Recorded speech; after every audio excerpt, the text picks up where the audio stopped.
الرحيم. السلام عليكم ورحمة الله وبركاته. مرحبا بكم في هذه الجلسة لسلسلة الحديث السماعي بموضوع المحنة في المتن الصحفي باللغة العربية. الحمد لله رب العالمين، والصلاة والسلام على أشرف الأنبياء والمرسلين وعلى آله وصحبه أجمعين. أولا الحمد لله في هذا اليوم السعيد نجتمع مرة أخرى في هذا البرنامج لنستمع الكلمات والنصائح القيمة من ضيفتنا المحترمة عن المجال الأمان الصحفي بخريج اللغة العربية في ماليزيا المكرمة سيدة سيتي خديجة بندين، ثم فضيلة أستاذ المشارك دكتور قمر الزمان بن عبد الغني، وهو محاضر ببرنامج اللغة العربية مع ريادة الأعمال بجامعة ماليزيا كلانتن. الطلاب والطالبات ببرنامج اللغة العربية مع ريادة الأعمال الأحباء في الدين والعقيدة، أحييكم بتحية الإسلام تحية مباركة من عند الله ألا وهي السلام عليكم ورحمة الله وبركاته. قبل أن نبدأ بهذه الجلسة ندعو أخانا محمد أمير حمزة بن سالم لقراءة الدعاء، فليتفضل معذورا. بسم الله الرحمن الرحيم. الفاتحة. الحمد لله.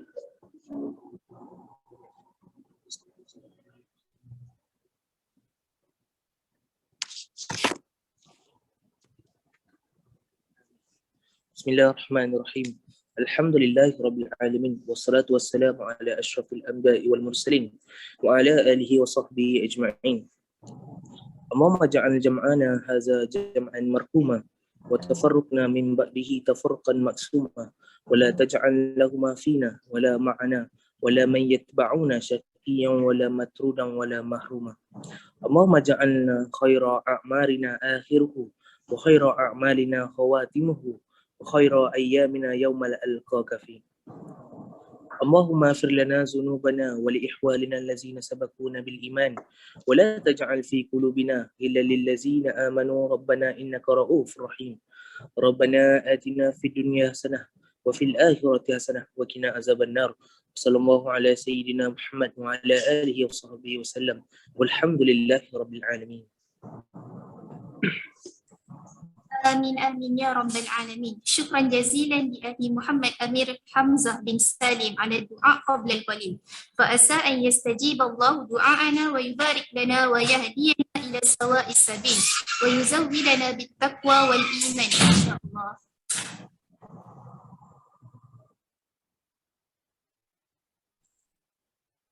الجمهور الأعزاء الكرام، أريد أن أعرفكم ضيفتنا اليوم ألا وهي سيدة سيتي خديجة مافندين. وقبل أن نبدأ اسمحوا لي أن أعرفكم قليلا عن خلفية سيدة سيتي خديجة في اللغة الملايوية. Nama beliau ialah Khadijah binti Mafending, dilahirkan di Kampung Air, Semporna, Sabah. Beliau juga mendapat pendidikan tertinggi ijazah sarjana muda di Universiti Al-Azhar Mansoura, Mesir dalam bidang pengajian Islam dan bahasa Arab Syu'bah Lughah. Memulakan kerjaya sebagai eksekutif editorial di Jabatan Pengarang Bernama pada tahun 2003 dan sehingga kini sebagai penyunting. Dalam tempoh perkhidmatan, beliau telah mendapat anugerah perkhidmatan pada tahun 2011 dan anugerah perkhidmatan pekerja bulanan peringkat jabatan. Memiliki pengalaman menterjemah tesis Ensiklopedia Imam yang kini merupakan antara bahan rujukan ilmiah penting di Universiti Islam Sultan Syarif Ali Yunisa di Brunei, dan buku kuliah Khalillah wa Dimnah yang asalnya sebuah karya Sanskrit agung milik Empayar India. Buku ini telah dijadikan silibus pengajian dan rujukan terjemahan di beberapa universiti di Malaysia, menyediakan pengajian Islam dan bahasa Arab. لا أريد أن أطال كلام، سنؤتي وقتا واسعا لمتحدثتنا اليوم. فالآن يشترف المجلس بدعوة السيدة سيتي خديجة لإلقاء كلماتها، فليتفضل مشكورا. طيب شكرا. Assalamualaikum warahmatullahi wabarakatuh. Alhamdulillah alamin, wassalatu wassalamu ala asyrafil anbiya wal mursalin وصحبه أجمعين. أما بعد. سبحانك لا علم لنا إلا ما علمتنا إنك أنت العليم الحكيم ولا حول ولا قوة إلا بالله العلي العظيم. هل أتحدث باللغة العربية ولا بالملايوية؟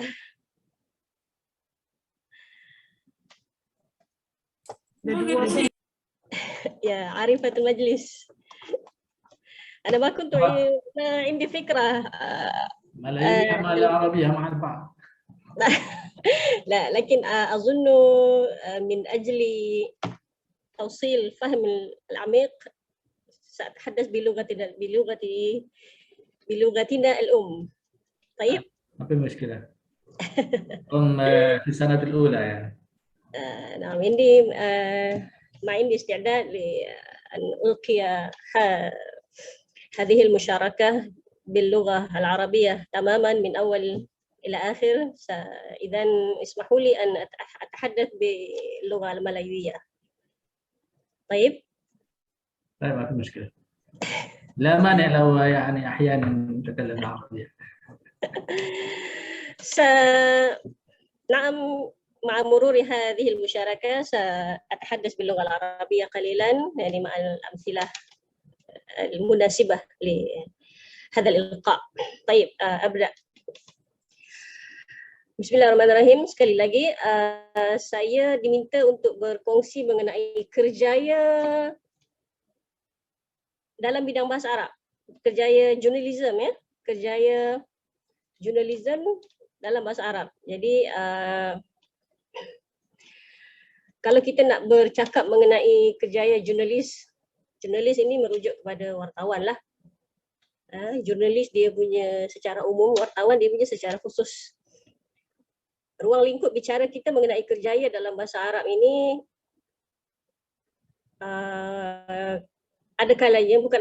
selalunya bertumpu kepada bidang pendidikan. Tetapi apabila dijuruskan kepada bidang jurnalis, sebelum tu saya nak bertanya, semua ni pelajar tahun 1 ya? Ya, betul. Maknanya yang baru habis SPM, STPF dan memulakan alam universiti lah. Begitu? Ya, ada yang diploma, ada yang STP, ada STAM. Baik. Saya tak nampak muka siapa yang berbicara, jadi saya agak macam rasa bersendirian. Baik, tak mengapa. Jadi seawal tahun 1 kita minta didedahkan untuk bercakap mengenai kerjaya. So insya-Allah secara kasarnya saya boleh berkongsi pengalaman saya dalam bidang ini secara khususnya. Jurnalis, jadi saya akui dan kita perlu akui sebenarnya jurnalis dalam bidang bahasa Arab di negara kita memang agak terhad, actually sangat terhad, sebab kalau nak dikira platform dia menerusi bernama sahaja pun adalah satu unit yang agak kecil. Dan di Malaysia ni sendiri bernama adalah satu-satunya agensi berita dan satu-satunya agensi berita yang memiliki perkhidmatan bahasa Arab. Jadi bila sebut satu-satunya ni, maknanya Al-Wahid, Al-Wakalah Al-Wahidah fi Malaysia ala Sa'id Al-Watani, bila sebut satu, maknanya dia agak memang sangat terhad lah, kan? Sepengetahuan saya sendiri pun di Malaysia ini bidang bahasa Arab yang menjurus ke arah jurnalisme itu sendiri masih sangat baru, baik di peringkat UMK sendiri ataupun di beberapa universiti yang lain. Dan setahu saya di USIM sudah ada memulakan komunikasi yang menjurus kepada penterjemahan media. Dan universiti lain saya tidak pasti. Jadi bila kita sebut, hanya ada 2. Mungkin ada yang lain tapi tanpa sepengetahuan saya. Yang saya tahu ni setakat ini adalah 2. Jadi memang sangat terhad kerjayanya. Jadi walau bagaimanapun kita nak mengupas dari segi perkaitan antara bahasa Arab itu dalam bidang jurnalisme.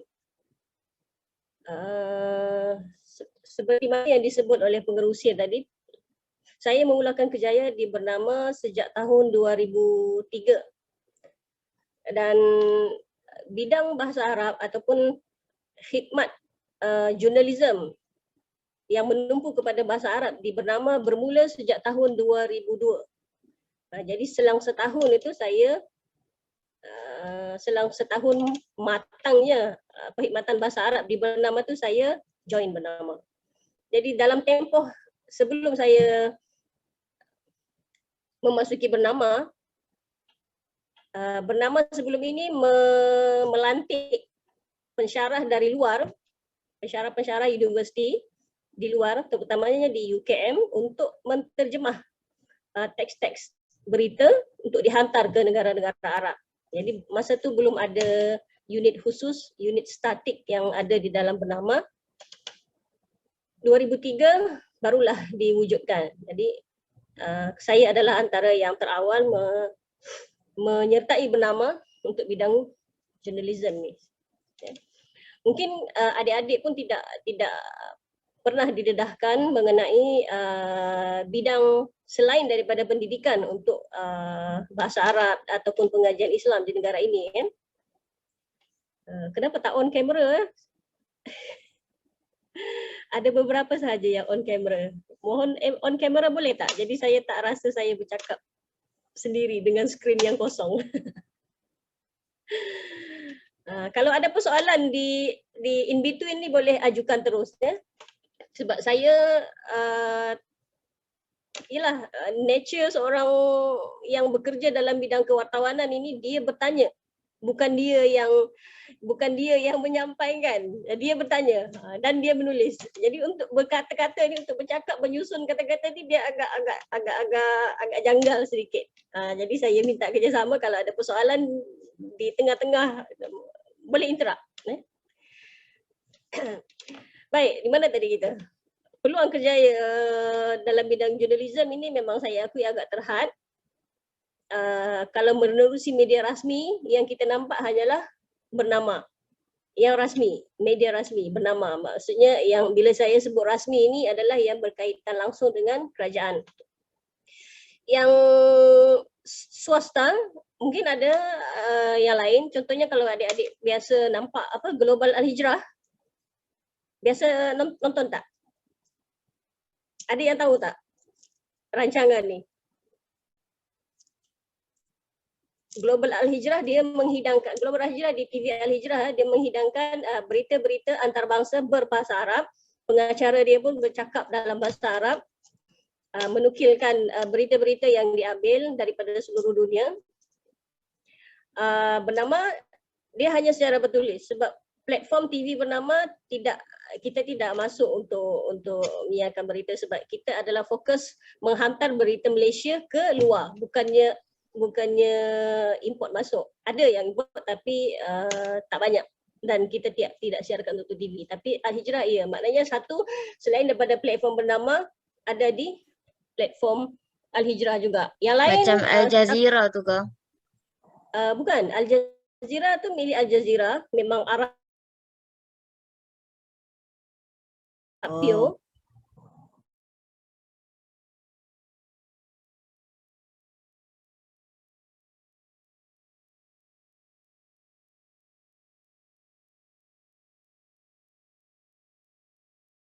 Ya, boleh kalau nak tengok, kalau belum ada yang tahu.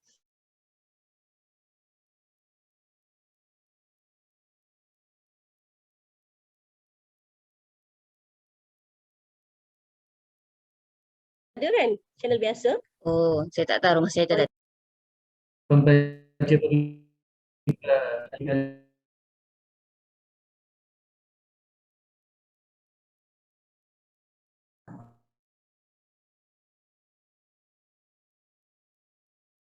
Kan, selain pada bernama Al-Hijrah, maknanya platform kerjaya untuk jurnalism bahasa.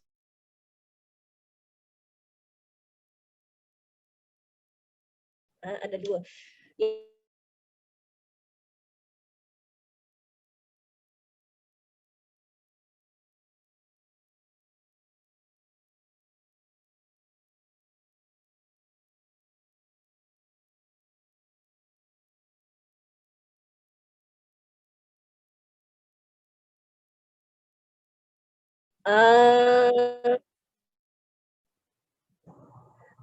Kemudian yang berkisar mengenai kedutaan pula. Bagaimana jurnalism boleh berkait dengan kedutaan. Pegawai kedutaan, pejabat-pejabat kedutaan pun sebenarnya memerlukan khidmat khidmat pegawai media yang negara Arab lah maksud saya. Mereka pun ada menyediakan satu ruang, tapi saya nak kata jawatan rasmi itu tidaklah. Tapi maksudnya boleh, di situ ada platform selain daripada agensi berita secara khusus lah. Yang lain tu mungkin penulisan atau penterjemahan secara persendirian. Itu yang setahu saya di Malaysia. Kalau saya nak berkongsi sedikit maklumat mengenai kerjaya jurnalisme ini di luar negara menerusi rakan-rakan yang pernah saya kenali, berbeza dengan negara kita,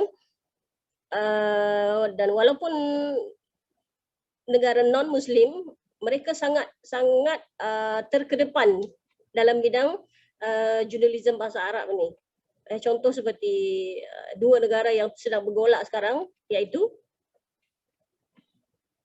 ada yang boleh bantu saya? Apa dua negara bergolak sekarang ni? Ukraine Ukraine dan Rusia. Rusia ya, antara dua negara yang sedang bergolak, tetapi dua negara ini setahu saya sangat terkedepan dalam bahasa Arab mereka yang menjurus kepada media. Mereka ada RT, kalau Rusia lah, mereka ada Sputnik, dan portal dan media mainstream ini, media-media arus perdana mereka ini ada bahasa Arab. Tapi walaupun mereka begitu, mereka menggunakan tenaga orang Arab, tenaga penutur jati, bukan seperti bernama yang menggunakan tenaga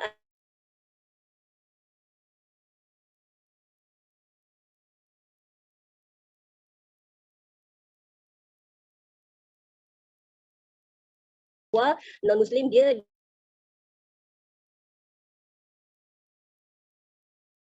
ni kepada untuk teks agama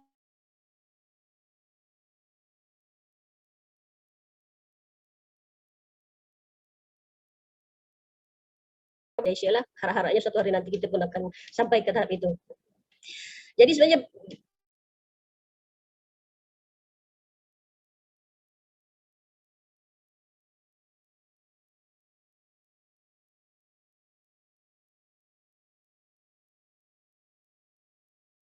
kawan kau semua ni.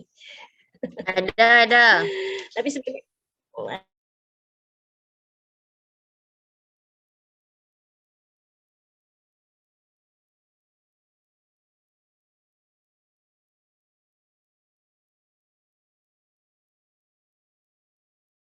lain kalau nak ada dua, yang rasmi hanya ada satu, yang tak rasmi mungkin dalam 2-3 platform. Yang selebihnya tu kalau sebut jurnalisme ni, dia tak semestinya wartawan yang terikat dengan satu entiti. Jurnalisme ni adalah penulisan secara umum juga. Penulisan secara umum. Terjemah kepada syarikat-syarikat penerbitan kan, itulah. Tapi bagaimana graduan yang bagaimana sebenarnya yang boleh melengkapi dunia jurnalisme? Graduan bahasa Arab yang bagaimana? Seperti juga kita perlu akui ya, setiap majikan dia perlukan kadang-kadang tu kita fresh graduate, bila kita nak minta kerja ada je syarat dia pengalaman 2 tahun, pengalaman sekurang-kurangnya 6 bulan, betul tak? Jadi nampak macam mana kita nak minta kerja, kita baru fresh graduate, tiba-tiba nak minta pengalaman kan. Jadi susahlah macam tu. Tapi itu sebenarnya adalah biasanya sebuah entiti itu dia saja meletakkan syarat supaya yang masuk, yang benar-benar memohon untuk kerjaya tersebut adalah yang memiliki minat, daya tahan mental yang tinggi. Tak apalah nanti kita ceritalah syarat tu belakang cerita. Nanti bila interview lain cerita pula. Begitulah selalunya. Itu adalah syarat. Jadi sebenarnya di mana-mana pun entiti, seorang graduan ini perlu memiliki kriteria tertentu yang disyaratkan oleh majikan lah kalau untuk mana-mana kerjaya sekalipun dan bidang bahasa Arab sendiri. Cumanya yang saya lihat ialah selain daripada kualiti graduan itu sendiri, dia kena ada minat. Kalau tak ada minat, dia tak akan ke mana. Mana-mana kerjaya pun. Dan sebab saya pun sendiri tidak pernah terfikir dan yang saya akan terjun dalam bidang journalism dengan membawa title sebagai pemegang ijazah sarjana bahasa Arab, ijazah sarjana muda bahasa Arab ni. Yang dulu kita nampak bidang pendidikan, betul tak?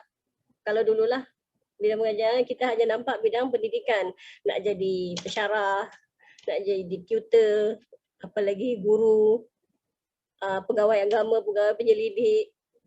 Di situ kita nampak platform dia. Jadi saya sendirilah tak pernah terfikir untuk menceburi bidang ini. Tapi kerana minat tu kecintaan terhadap bahasa Arab itu masih ada dan tetap ada, insya-Allah. Alhamdulillah saya bertahan dalam bidang ini. Alhamdulillah saya bertahan dalam bidang ini. Sebab kerjaya wartawan ini kalau saya nak dedahkan kepada adik-adik, tuan-tuan dan perempuan semua sekalian, kerjaya wartawan ini adalah satu kerjaya yang all out dan perlu on point. Dan apa maksudnya? Bila all out ni maksudnya dia tak boleh nak berlengah-lengah. Tak boleh nak sambil lewat.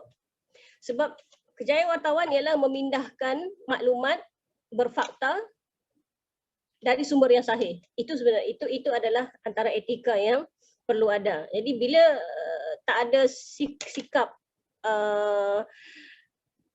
all out ni, maksudnya on point, yang betul-betul nak buat kerja, memang tak jadilah. Kerjaya wartawan ataupun maaf ya, saya minum sekejap.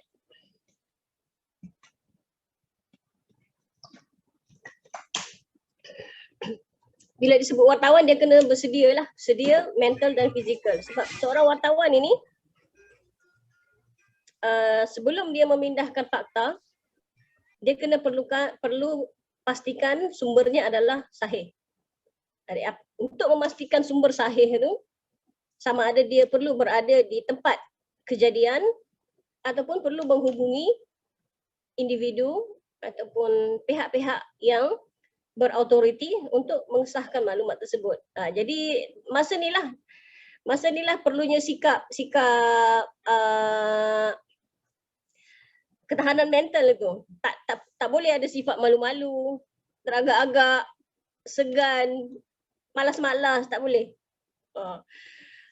Contoh kalau kita dapat tahu menerusi satu sumber ada kemalangan berlaku di Kahirah melibatkan pelajar Malaysia.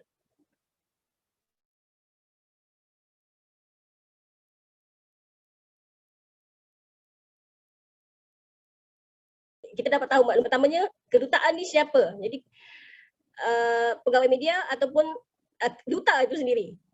Jadi kita bermula dengan pegawai media. Carilah di mana-mana sumber, kontak dia, kontak kedutaan sini, kontak bila dapat daripada sini ataupun siapa-siapa, mungkin majikan kita sendiri ada maklumat, maksudnya kita kena bertanya. Kita kena cergas untuk bertanya, bersedia untuk bertanya orang. Tak boleh, alamak aku tak ada kontak nak hubungi siapa. Lepas tu dapat pula kontak pegawai media duta. Ini pegawai media duta macam mana? Segan lah nak cakap. Dia tak boleh ada sikap macam tu. The moment ada sikap macam tu, orang lain akan cantas dulu maklumat tersebut. Kita jadi lambat. Itulah kerjaya wartawan ni. Dia even yang jadi trainee sekalipun memang sudah dilatih, memang akan dilatih begitu. Jadi bila menceburi bidang kerjaya wartawan ini, kewartawanan ini, kena bersedia dari segi mental dan fizikal. Diarahkan untuk ke sesuatu tempat dia kena bersedia. Dia tak ada sifat, kalau tak boleh lah, dokumen ini tak cukup lah, ini tak boleh lah, itu tak boleh lah, ini banyak masalah tak boleh. Itulah cabarannya bila menceburi bidang jurnalism. Daya tahan itu kena ada. Daya tahan ini pula kena diikat dengan minat. Bila tak ada minat, tak boleh lah. Sebab dulu meja kami di Bahasa Arab pun ada menerima seorang petugas. Dia bertahan hanya seminggu. Kita tak tahulah, mungkin sebab dia bukan dalam bidang bahasa Arab tu sendiri, dia dalam bidang pengajian Islam tetapi bidang lain, bukan bahasa Arab. Dia masuk ke situ, jadi bila kita berita, teks terjemahan berita ni dia kena cepat. Dapat saja berita yang relevan untuk kita hantar, kita kena terus buat. Paling lambat masa yang ditetapkan, paling lama masa yang ditetapkan ialah 28 minit. Bayangkan awak nak faham teks tu, belum kira lagi bahasa Inggeris atau bahasa Melayu, kita nak faham dulu, kemudian kita nak terjemah pula ke dalam bahasa Arab. Dalam tempoh paling lama dah hanya 28 minit.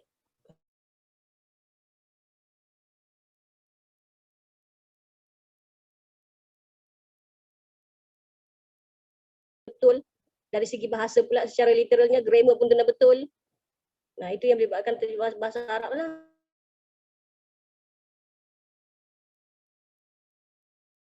Secara ala kadarnya oleh editor, terus dihantar ke dunia Arab. Maksudnya ke penutur jati. Bayangkan orang ajam buat berita, hantar kepada penutur jati untuk dibaca. Jadi risiko yang kita perlu hadapi ialah kesilapan tata bahasa, kesilapan istilah, tak kena. Jadi orang Arab yang akan baca kita punya bahasa Arab. Bila banyak komplain, banyak apa tu, mentaliti kita kena bersedia lah. Kita terima. Itu satunya juga. Sebab tu saya kata daya tahan kena tinggi kalau dalam bidang bahasa Arab, dalam bukan yang bahasa Arab pun memang kena begitu jugalah. Fakta tu kena betul. Jadi itu adalah satunya lah, daya tahan yang tinggi kalau nak masuk penceburi bidang jurnalism ini. Orang lain mungkin nampak dari luar secara mungkin agak mudah. Alah, dapat berita, interview sikit, karang berita sikit, hantar. Dah. Orang akan nampak macam itulah, tapi nak proses untuk menyiapkan itu adalah satu proses yang sangat perlukan ketelitian. Sebab kita kami di Bernama lah, memang perlu pastikan maklumat itu sahih dahulu baru boleh dihidangkan kepada audiens. Seperti yang saya kata tadi, maklumat yang kita dapat daripada mengenai kemalangan di Kahirah contohnya, kita dah tahu dah, maklumat tu pun dah tular di media, memang dah ada ramai cakap, tapi kita sendiri kena interview sumber di sana juga. Perlu dia juga sahkan memang benar ada berlaku dan sipolan-sipolan ini, pelajar ini cedera bahagian sekian-sekian. Nah, kita akan elaborate lah benda tu dan siarkan kepada ni. Orang lain akan nampak, alah lambatlah Bernama, orang lain dah dulu kita dah baca dah tahu dah benda ni. Kan? Biasa je begitulah. Tapi itulah cabarannya. Orang lain nampak kita dah. Sebenarnya kita teliti, kita menapis maklumat tersebut apa yang untuk dihidangkan. Jadi minat itu mengikat daya tahan seseorang untuk bertahan dalam satu bidang yang diceburi. Dalam konteks ini bahasa Arab lah. Itu secara sedikit yang saya boleh kongsi mengenai kerjaya dalam bahasa Arab ni. Kalau ada soalan ni, sebab kita nak cakap banyak pun sebenarnya memang tak banyak juga. Jurnalism dalam bahasa Arab di Malaysia ni memang sangat terhad. Jadi saya tak boleh nak elaborate.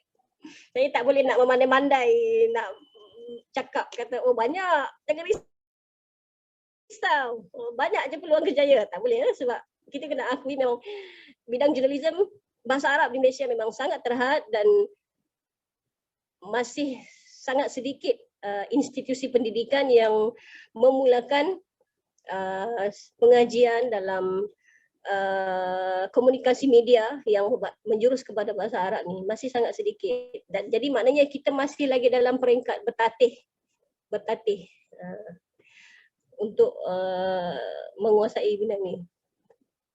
Jadi ada soalan berkaitan kerjaya ni sebelum saya beralih kepada perkongsian secara detail terjemahan teks berita yang berkaitan dengan bahasa Arab. Ada soalan tak? Saya minta izin kepada pengacara majlis ya. Perkongsian ini mungkin agak sedikit, saya mohon maaf. Sebab itu saya sediakan satu slide lain, satu slot lain untuk perkongsiannya lebih detail, mendedahkan adik-adik dan tuan-tuan dan puan-puan semua kepada bidang kerjaya yang menjurus kepada penterjemahan artikel ataupun teks berita berbahasa Arab. Silakan kalau ada soalan ya. Puan Khadijah. Ya, Saya mulakanlah untuk memanaskan pelajar-pelajar ni. Di Malaysia ni yang base Malaysia punya company lah, macam Puan Khadijah sebut tadi, macam Bernama dan juga TV Al Hijrah. Ada tak yang international ataupun yang bukan daripada Malaysia? Contohnya macam Aswaq Magazine. Apa dia tak jelas? Aswaq Magazine, majalah Aswaq. Kan dia online ataupun base dia bahasa Arab. Adakah majalah ni owner dia memang Malaysian ataupun dia daripada luar negara Arab, dan siapa yang run majalah tersebutlah di Malaysia? Baik, setahu saya majalah Aswaq ni orang Arab yang punya, Saudi. Dia ada kontrak dengan sebuah syarikat yang dimiliki oleh seorang politician Malaysia lah, bekas politician Malaysia, masih politician rasanya. bekas pegawai dalam kementerian kerajaan lah. Maksudnya ada sharing, dan mereka beroperasi di Malaysia tapi asalnya pemilik dia adalah Saudi punya. Jadi mereka import dia punya orang-orang daripada dari sana lah, untuk bekerja. Sebab Bernama pernah diajukan, dimajukan cadangan untuk bekerja sama dengan Aswaq. Maksudnya mereka ambil berita kita untuk dimuatkan ke dalam majalah mereka. Jadi dari situ kita tahulah sedikit latar belakang Aswaq ni. Memang orang Arab yang punya. Mana dia ada pejabat dia dekat KL ni? Saya tak pasti kalau pejabat secara fizikal ada di Malaysia atau tidak. Tapi setahu saya mereka yang datang berdepan dengan Bernama dulu ni memang daripada Saudi. Dan ada wakil daripada pihak politician tu lah. Saya nak sebut pun agak sensitif juga. Jadi saya sebut begitu saja. Pekerja dia memang daripada orang Arab. Ya, orang Arab memang. Dan ada isu juga dengan Aswaq ni sebenarnya dengan Bernama. Dia guna berita kita dalam majalah, dia tak kredit. Jadi kita sedangkan dalam perjanjian awal tu dia kena kreditkan kepada Bernama. Bila dia tak kredit tu seolah dia yang buat berita tu, dan kita tak ada apa-apa sumbangan kan. Jadi kemudian senyap macam tu saja. Jadi itulah style orang Arab dia begitu. Dalam Aswaq tu banyak juga cerita-cerita tentang Malaysia tu kan, dia macam update. Ya, benar. Saya pun nampak juga dia punya portal tu. Sebelum dia, semasa awal-awal dulu tu dia memang ambil berita kita dan dia tak kredit.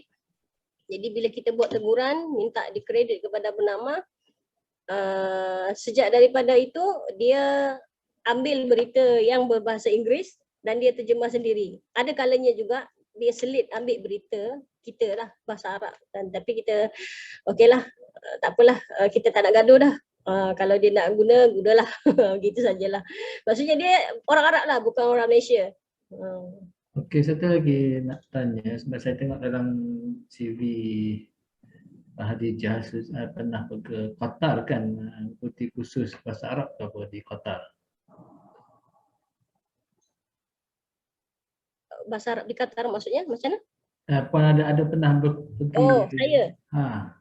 Pengajian tu, ya. Saya Jadi, pernah mengikuti pengajian bahasa Arab. Yang pergi di Qatar tu adakah setelah bersama Bernama ataupun pergi tu atas inisiatif sendiri ke macam mana? Dan untuk pengajian khusus? Itu atas inisiatif sendiri.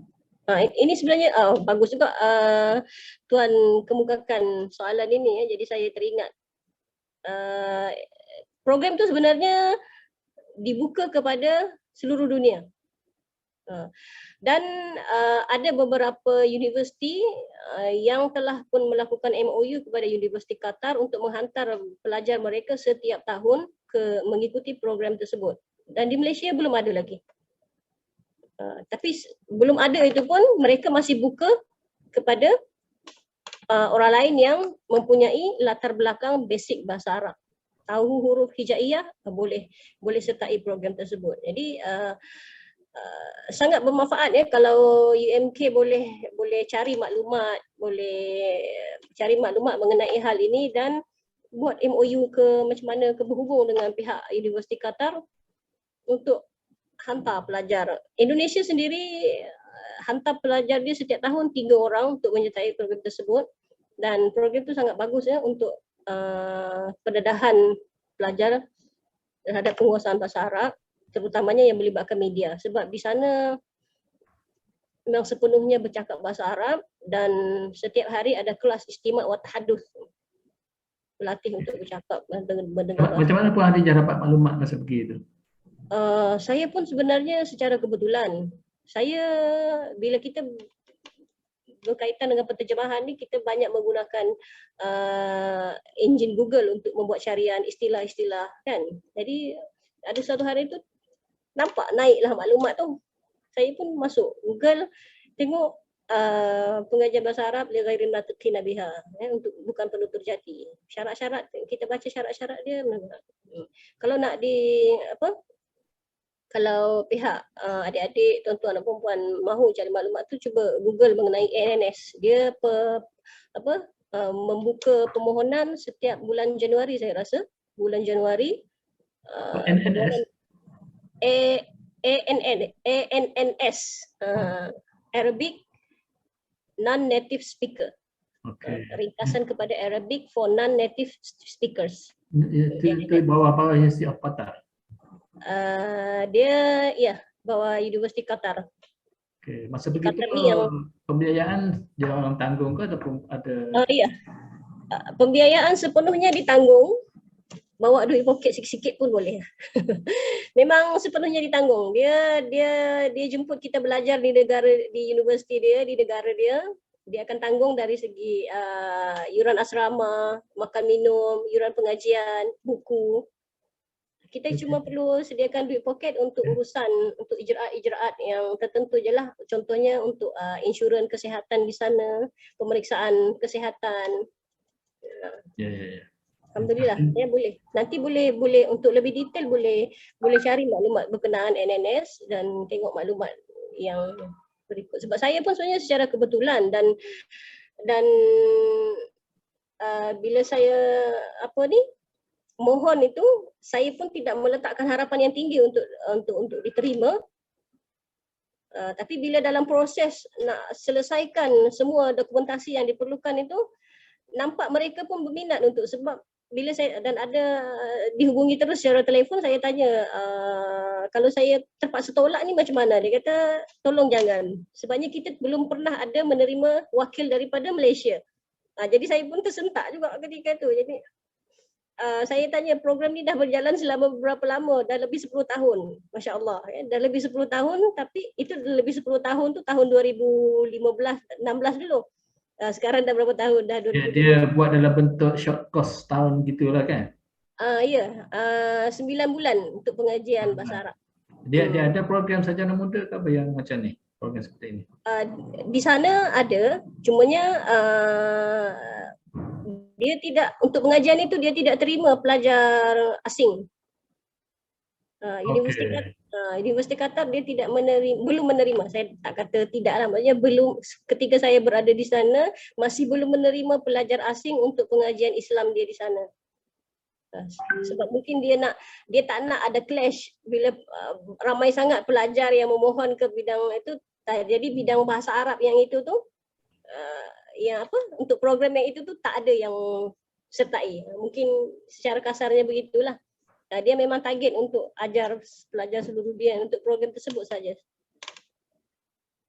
Dia bukannya bentuk ijazah ke apa ke, dia hanya sijil lah. Sijil maksudnya sijil pelengkap lah. Kalau kita di Malaysia ni sijil kemahiran, sijil pelengkap bahasa kedua, gitulah dia punya level.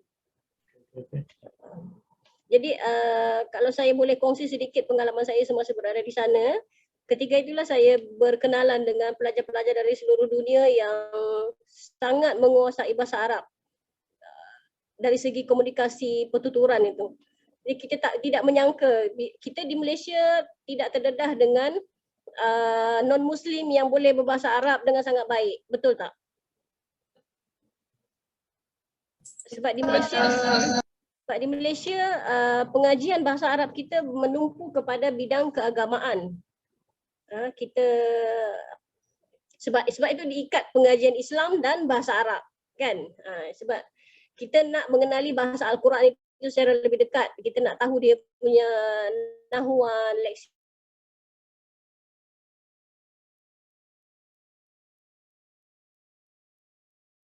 Dari segi kita tidak fokus. Jadi Muslim ini dia nak belajar bahasa Arab ni untuk komunikasi, untuk dia boleh berkomunikasi. Sebab itu dia menumpu pada ini, jadi mereka punya penguasaan bahasa Arab itu sangat baik. Pada hari pertama saya memasuki kelas pun terus diminta untuk bercerita mengenai subtajuk, subtopik yang diberikan semasa kelas, bukannya sehari sebelumnya ataupun ni, tak ada. Awak pergi ke depan, okey, minta bercakap pasal ni. Jadi wakil-wakil dari pelajar-pelajar daripada Rusia, Ukraine ini, seorang daripada Rusia tu diminta untuk bercakap mengenai allergic. Oh, saya pun terfikir, kalau dalam bahasa Arab nak bercakap pasal allergic apa benda, saya dah terketar-ketar lah. Kita dah lah tak banyak vocab. Dan kita tidak biasa untuk bercakap dalam bahasa Arab, diminta untuk mengulas satu subtopik yang sangat berat pada saya lah ketika itu. Tapi pelajar-pelajar daripada Rusia, Ukraine ini selama dengan agak spontan mereka pun bercakap. Dia boleh menerangkan allergic ni, istilah allergic tu, maksud allergic tu apa, yang menyebabkan bintik-bintik ruam di badan, kemerah-merahan, semua tu istilah itu dalam bahasa Arab tu. Saya kagum lah, pada saya secara peribadi saya kagum sebab itu adalah istilah-istilah kedoktoran, medical term, dan dia boleh bercakap dengan secara spontan. Dan saya diminta untuk bercakap mengenai anusah. Jadi itu mungkin agak biasa juga istilah yang saya jumpa, jadi alhamdulillah lah, jadi tak adalah nampak memalukan sangat wakil daripada Malaysia kan. Gitulah. Jadi kita kagum dengan mereka ini bila bercakap tu, dan berdebat pun mereka seolah-olah penutur jati. Banyak vocab mereka ni sangat advance untuk kita serap. Dan saya pernah bertanya mereka apa rahsia boleh menguasai bahasa Arab sekukuh itu. Mereka kata, nak kata kukuh tak adalah sangat, tapi mereka ini bezanya dengan sistem kita di Malaysia. Kita belajar bahasa Arab ni daripada kecil kan, daripada darjah 1, darjah 2, 3, dan sekolah menengah pun sambung lagi, universiti pun sambung lagi, tapi masih juga komunikasi kita tu tak boleh kita nak kata apa tak boleh kita nak kata tahap yang menyamai, hampir menyamai lah penutur jati. Tapi mereka ini hanya mempelajari bahasa Arab di seawal tahun 1 universiti sahaja. Maknanya 4 tahun lah. Kalau untuk degree kan, tahun 1 universiti baru mereka didedahkan untuk belajar bahasa Arab. Tapi 4 tahun belajar itu, dia punya natijah, dia punya result itu, hasilnya sangat mengkagumkan, Masya Allah. Mereka boleh menuturkan bahasa tersebut sama macam penutur jati. Tak perlu nak berfikir lepas ni istilah apa, nak tarkib ayat macam mana, tak ada. Dia tak nampak gitu. Secara spontan sahaja. Mereka sebenarnya yang jawapan kepada saya bertanya kepada rakan tersebut macam mana mereka boleh seguguh itu menguasai bahasa Arab. Mereka kata mungkin sebab kami hari-hari diwajibkan untuk menghafal 100 mufradat bahasa Arab. 100 mufradat sehari hafal, dan keesokan harinya tu diminta untuk bercakap mengenai mufradat tersebut. Kalau tak boleh combine semua dalam satu pertuturan, dalam satu isu yang nak dikupas, 50% pun tak apa. Yang penting gunakan mufradat yang telah dihafal itu untuk bercerita pada hari tersebut. Itu mereka diwajibkan. Dan selesai itu saja, ada lagi bekalan mufradat, bekalan untuk esok hafal lagi. Jadi sehari 100 mufradat, ya, bayangkan ya. Dan bila mereka bercakap tu, dia secara automatik akan refresh mustalah-mustalah yang telah dihafal tu, dan mereka tahu di mana nak gunakan tarkib ayat itu dan tasrifnya macam mana. Mereka tahu. Itu sesuatu yang saya sangat kagum lah sistem mereka. Sebab mereka mungkin kelebihannya ialah mereka fokus kepada komunikasi itu sendiri. Jadi bila targetnya komunikasi, memang untuk komunikasi lah. Memang untuk bercakap dengan orang. Jadi itulah dia diasah. Kita ada komunikasi tapinya mungkin agak terikat dengan buku. Satu.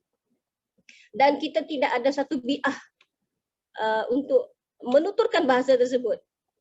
Tapi ini saya kata bi'ah ni saya rasa sekarang pun selepas saya didedahkan dengan pelajar-pelajar dunia yang boleh menguasai bahasa Arab ni, saya rasa tak boleh dijadikan alasan dah. Kata tak ada bi'ah bahasa Arab untuk menuturkan bahasa Arab. Sebab rakan-rakan yang saya kenali ni, sehingga sekarang pun mereka buat konten YouTube menggunakan bahasa Arab. Yang pelajar dari Ukraine sendiri, mereka tengah perang buat konten pun still dalam bahasa Arab. Kita kalau dalam keadaan begitu, kita lebih selesa untuk bercakap dengan bahasa ibunda, kan? Kita lebih selesa untuk mentadbir, mengekspresi apa yang kita rasa ketika itu dengan bahasa ibunda kita sendiri. Tapi berbeza dengan mereka buat konten tunjuk suasana perang, apa bersembunyi di dalam kubu ni dan bercakap dalam bahasa Arab. Sehingga ibu bapa mereka sendiri pun secara tak langsung belajar bahasa Arab dari mereka sendiri sebab mereka menuturkan bahasa itu. Itu kita tengok dia punya impact kepada fokus pengajian bahasa Arab, komunikasi mereka di sana. Sampai begitu sekali ya. Ada lagi?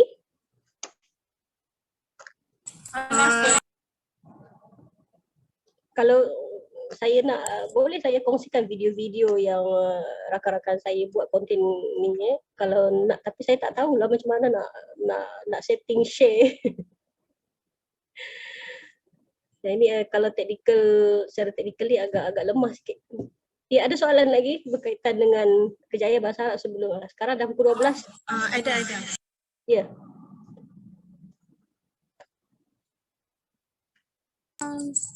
Saya nak tanya tentang maklumat yang wartawan tu disediakan ke?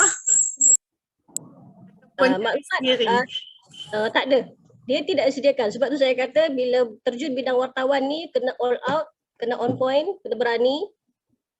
Tak ada malu-malu dah. Dia memang tak ada malu. Kita cuma dapat maklumat kejadian. Ada berlaku sesuatu. Contoh kata kita dapat maklumat di Facebook lah, kata ada kemalangan berlaku. Ada seseorang posting mengenai kemalangan melibatkan Malaysia, pelajar Malaysia. Kita dapat itu sahaja. Jadi bila kita tahu maklumat tersebut, kita nak sampai kepada sumber asal itu, perjalanannya di situlah kita kena mulakan. Kena kontak sekian-sekian orang. Memang tak ada maklumat yang ni lah. Kita buat berita tu, kita tak ada maklumat siapa terlibat, bila terlibat, melibatkan apa kemalangan, tak ada. Kita tak tahu.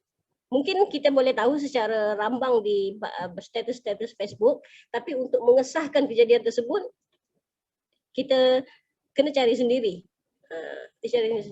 Sama ada menerusi majikan sendiri. Kalau majikan ada kontak dengan entiti berkenaan, kita boleh, maknanya senanglah tugas kita. Tapi kalau tak ada, kita kena usahakan sendiri. Begitulah.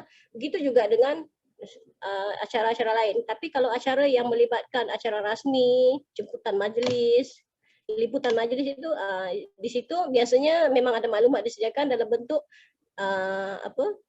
siaran media. Siaran media itu senanglah. Berbeza dengan kalau yang melibatkan event yang berlaku secara tidak disangka. Kalau yang sudah dirancang, maksudnya majlis, undangan majlis, kita nak buat liputan majlis, itu memang ada, biasanya ada maklumat disediakan lah. Kita cuba tinggal rombak sedikit untuk menjadi bahasa berita. Itu nanti kita kupas dalam slot yang seterusnya kalau ada masa lah. Ada lagi? Nak berehat tadi kita dah mula lewat sedikit sebab masalah teknikal kan. Soalan seterusnya kalau ada, saya serahkan kepada pengacara lah sebab dah pukul 12. Ada in between, ada rehat ke macam mana ni? Kita teruskan dengan buka slide boleh ke? Kita teruskan Dengan slide. Ada lagi soal yang nak tahu berkaitan dengan kerjaya bahasa Arab? Kalau kerjaya lain tu saya tak boleh nak kupas lah. Cuma saya boleh beri bayangan platformnya sahaja.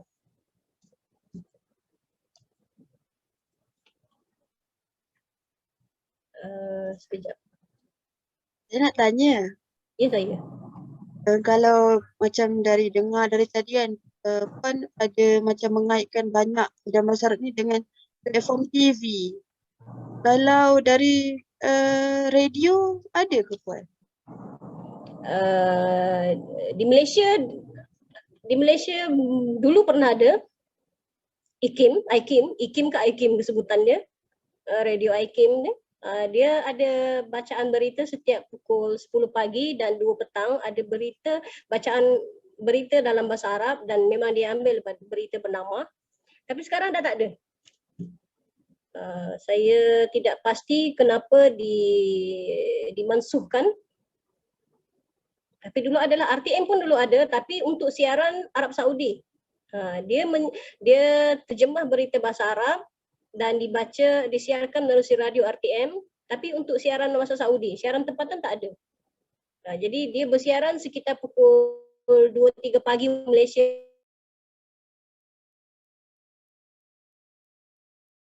Lah.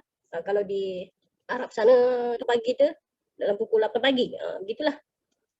Kalau secara memang kalau nak kata bidang jurnalism, dia tak lari daripada media. Itulah dia, jurnalism. Jadi kalau di Malaysia TV tu pun hanya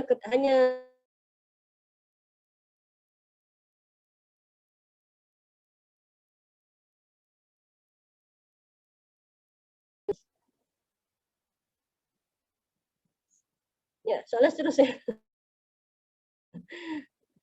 Boleh menjawab persoalan? Menjawab. Sama. Ada lagi soalan?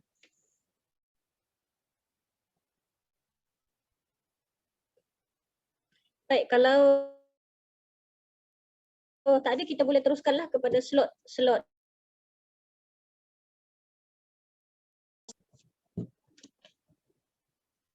Ini slot ini saya boleh katakan sebab saya difahamkan UMK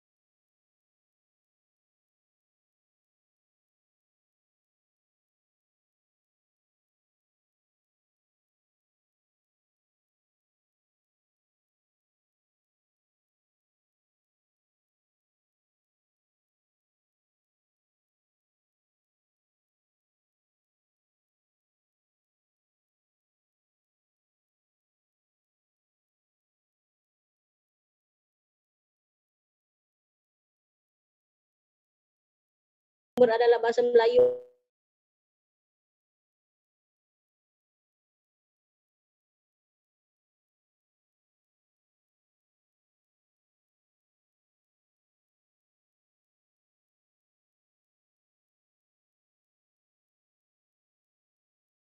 Untuk difahami.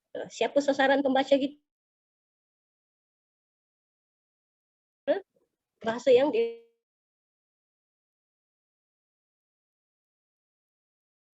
sebab pada Pada saya terjemah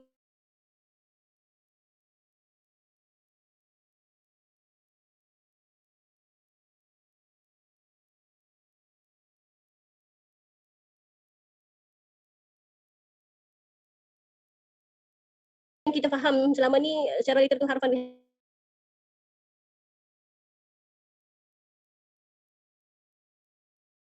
kita tahu kan dia bila kita terjemah jadi bahasa kita, dia ada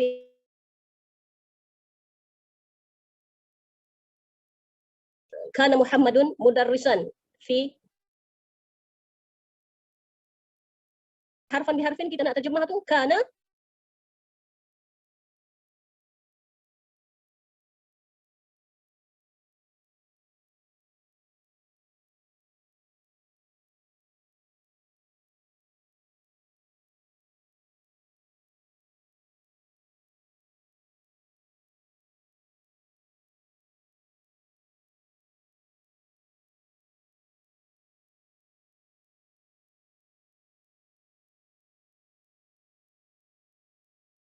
kita tak bercakap secara adalah si Muhammad itu guru. Kan? Itu bukan bahasa kita. Itu bukan kita punya tata bahasa yang betul. Bahasa kita yang betul, Muhammad sama ada kita nak kata Muhammad pernah bertugas sebagai guru di sekolah tersebut ataupun Muhammad dulunya seorang guru di sekolah tersebut. Dia bermula dengan kata nama. Bahasa kita bermula dengan kata nama. Bahasa Arab dia boleh bermula dengan dengan kata perbuatan, boleh bermula dengan kata nama. Tapi bahasa Malaysia dia mesti bermula dengan kata nama. Ada tak bermula dengan kata bahasa, kata perbuatan bahasa kita? Tak ada kan? Makan nasi Muhammad. Saya telah makan, saya telah kenyang, tak ada. Itu tata bahasa kita tak betul, tak begitu. Jadi bila disebut secara terjemahan literal ini, kita memang terjemah teks tersebut secara satu persatu setiap perkataan, tetapi dengan mengekalkan tata bahasa sasaran.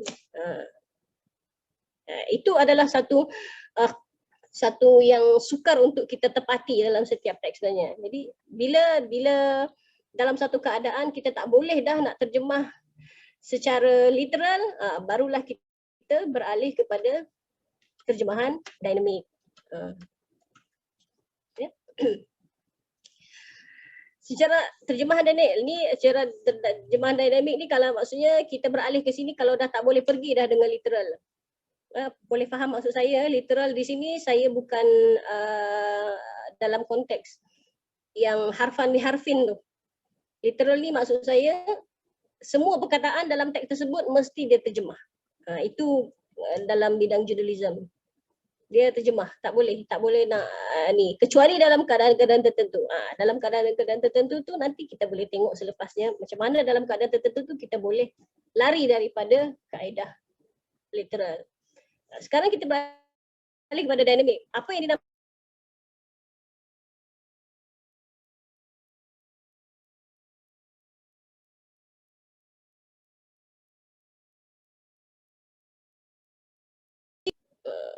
mengutamakan pembinaan maklumat yang tepat, jelas dan semula jadi dalam bahasa Arab.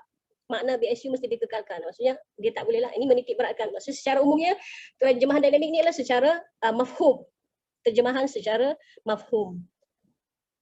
Beza dengan literal tu. Jadi sebab tu dalam konteks terjemahan teks berfakta perlu diutamakan adalah kaedah dinamik.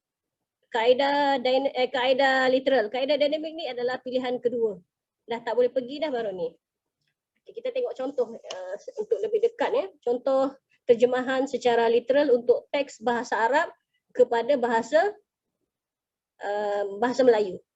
Boleh ke slide seterusnya.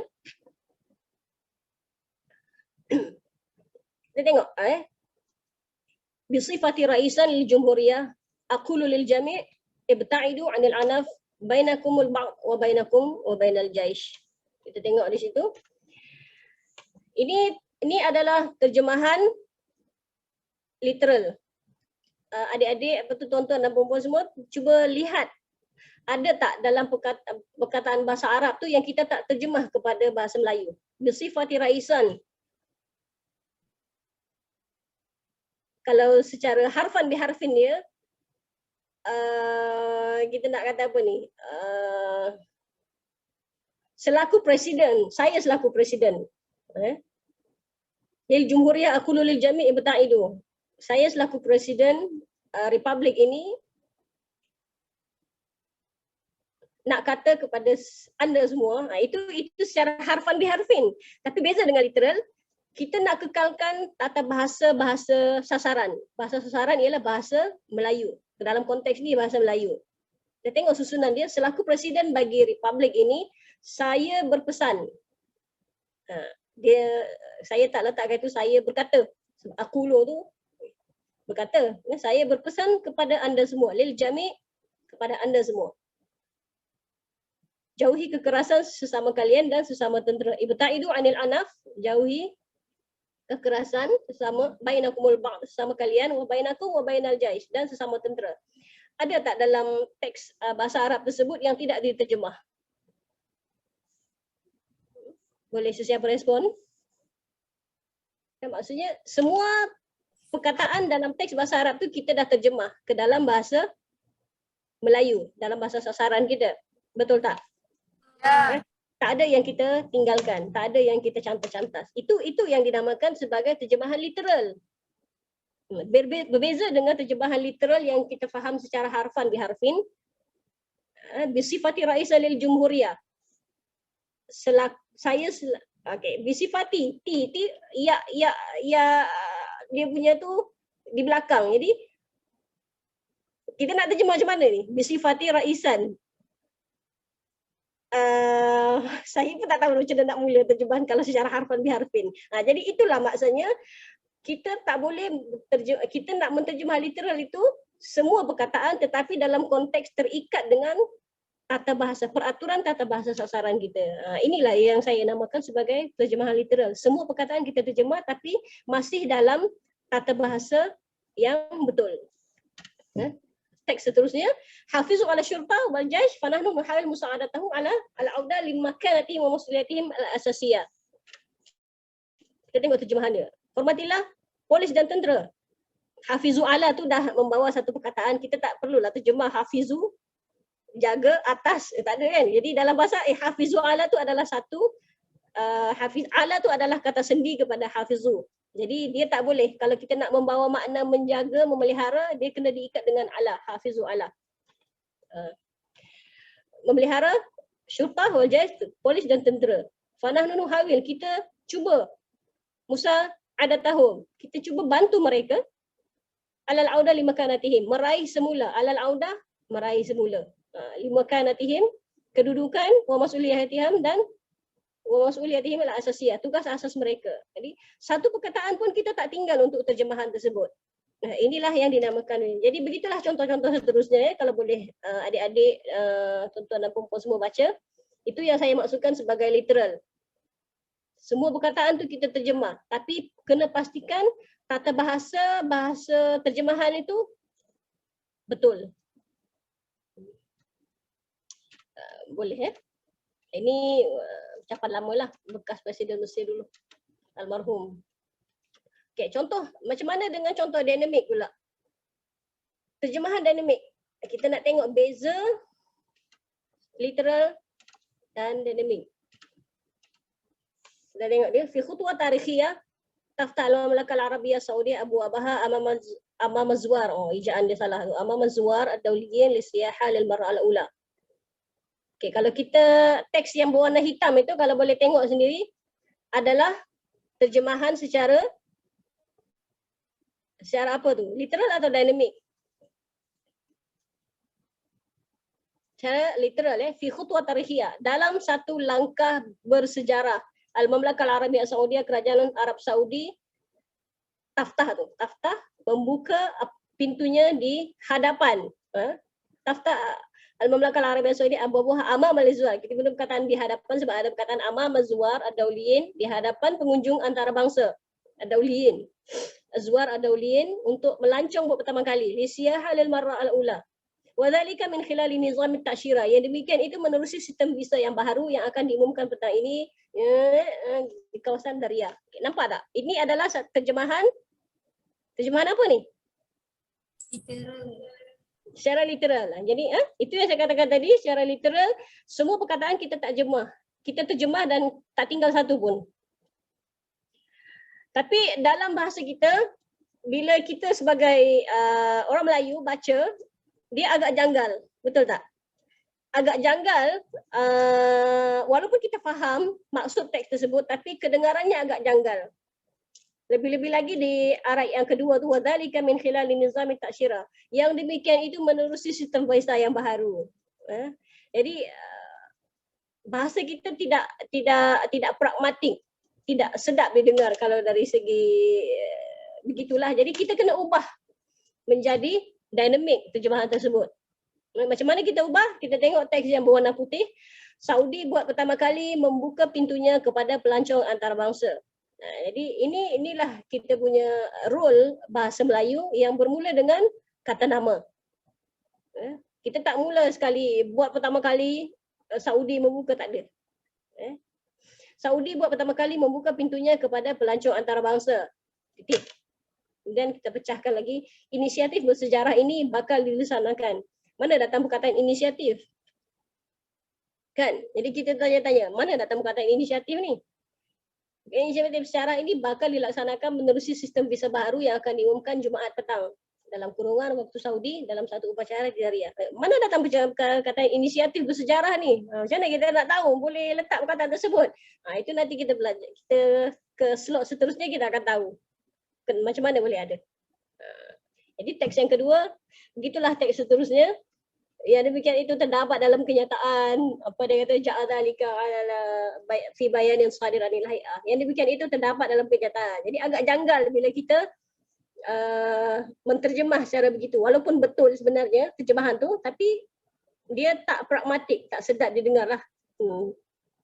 Kita terjemahan dinamik dia, demikian menurut Suruhanjaya Pelancongan dan Warisan Negara Saudi dalam kenyataan yang dikeluarkan hari ini. Itu baru kedengaran agak sedap sikit lah.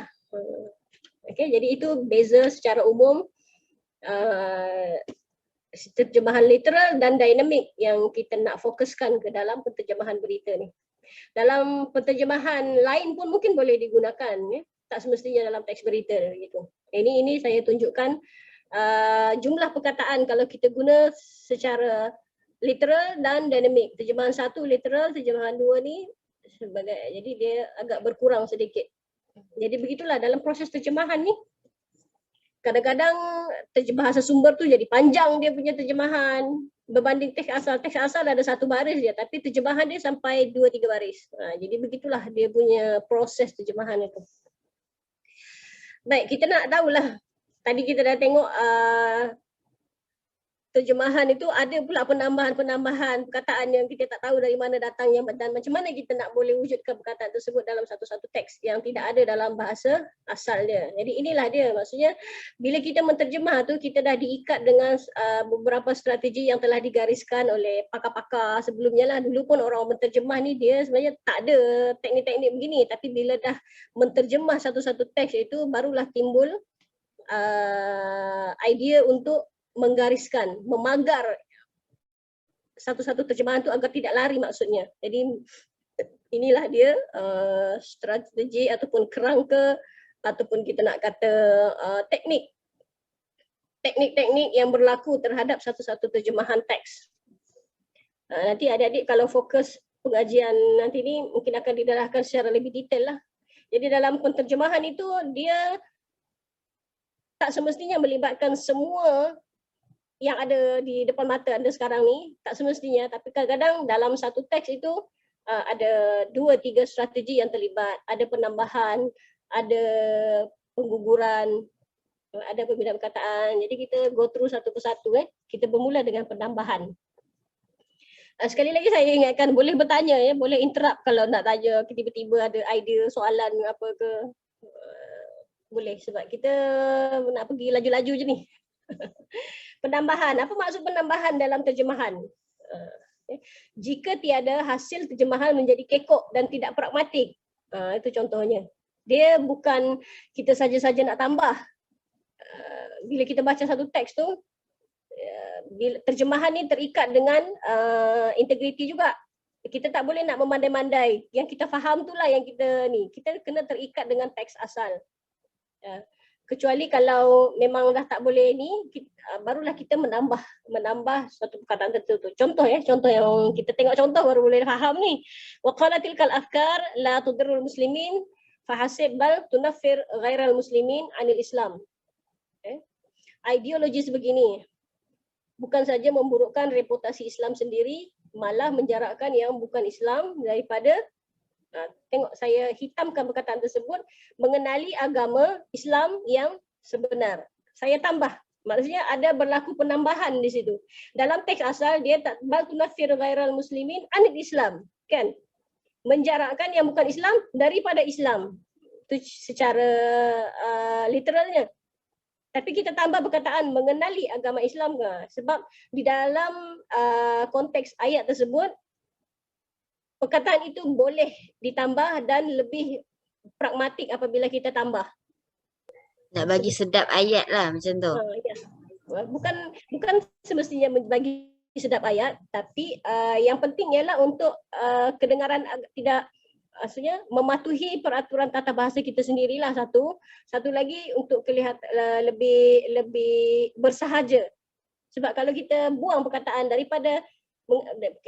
mengenali agama tu, terus kepada menjarakkan yang bukan Islam daripada Islam. Nampak tak? Dia berhenti mengejut satu. Satu lagi dia agak apa ni, macam janggal, kan? Ideologi sebegini bukan saja memburukkan reputasi Islam. Kata Islam dah muncul sekali. Malah menjarakkan yang bukan Islam. 2, Islam lagi. Daripada Islam. 3 perkataan yang sama berulang dalam satu ayat dan dalam jarak yang sangat dekat. Jadi agak janggal pada telinga kita. Sebab itu kita melakukan penambahan untuk lebih pragmatik.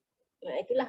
Betul lah tadi tu untuk lebih sedap. Tapi kaedah untuk lebih sedap ni tak boleh selalu digunakan sebab dia lebih banyak mudarat kepada terjemahan teks berbanding manfaat. Gitu.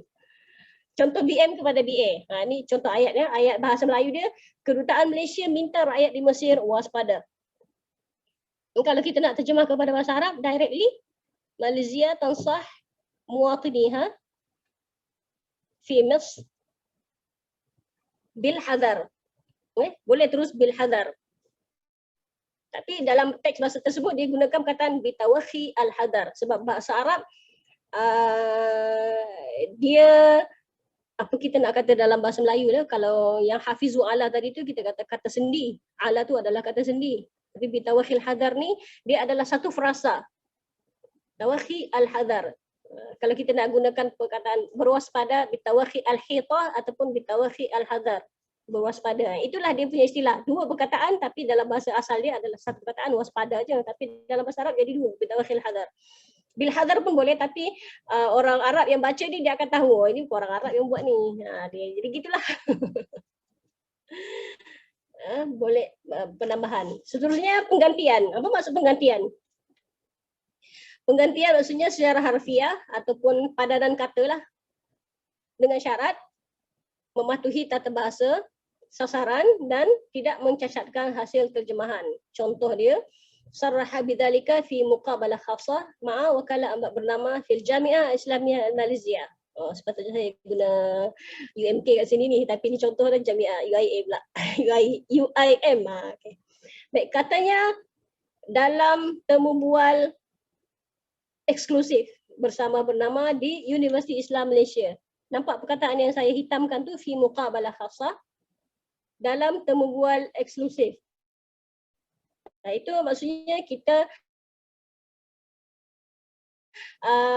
ini padanan ni kita katakan harfan biharfin lah. Maksudnya kita gunakan memang padanan kalimah itulah dia. Universiti Islam kita tak terjemah dah.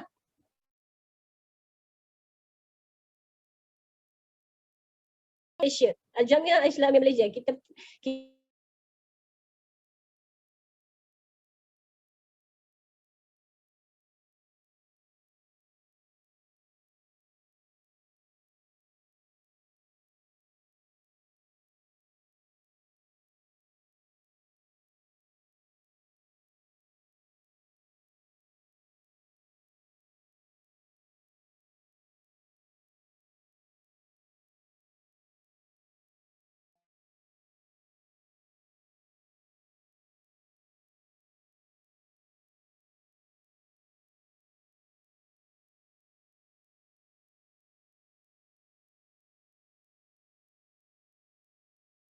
Itu adalah sebagai jawab syarat. Kalau kita budak-budak bahasa ni dia itu adalah jawab syarat.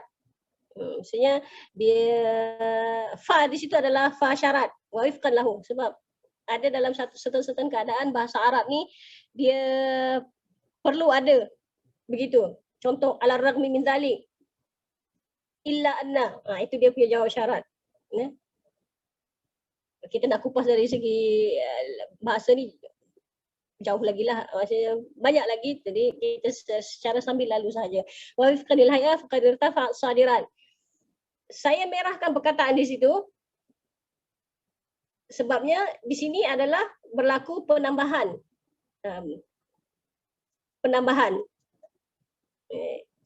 Dalam istilah terjemahan kita sebut sebagai penambahan lah, sebabnya dalam tata bahasa Arab dia memang ada begitu, dia punya peraturan tata bahasa, ada jawab syarat dia. Wa wifqan lahu faqad irtafa sadiran. Tapi yang kita nak tunjukkan di sini ialah perkataan dalam bahasa teks asal itu diganti, maksudnya setiap perkataan itu diganti, diterjemah ke bahasa sasaran. Ekspor peralatan, sadirat, peralatan, medad dan komponen. Medad, sadirat, medatul fadha, irtafa sadirat, medad, dan perkataan peralatan wa mukawanatuha, itu komponen. Tengok dia dekat belakang. Medad, peralatan, mukawanat, komponen belakang.